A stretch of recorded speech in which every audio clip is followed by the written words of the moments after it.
पुढच्या आता मी या गोरेगाव तालुक्यातील दौडीपार येते का ज्याला काही दिवसाच्या पहिले ग्रामपंचायतची मालमत्ता राहते कंपाऊंड वालची त्याची पूर्ण बहिणमा एक करून टाकला त्याला तोडताड संची केला म्हणतो तर मी येते या राखड.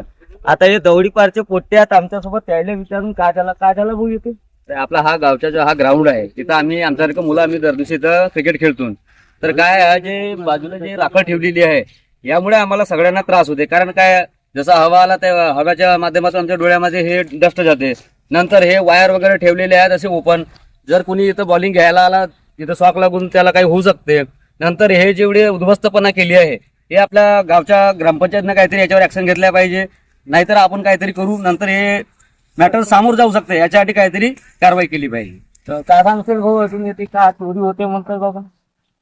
तर हे पोट्टे बोलावले तयार नसत कॅमेऱ्याच्या समोर पण येते चोरी झाली म्हणतात. काही दिवसाच्या पहिले बकरी चोरी गेली म्हणतात. ते येते गाय तो राखड वगैरे ठेवते ते डोऱ्यात जाते म्हणतात होते म्हणतात.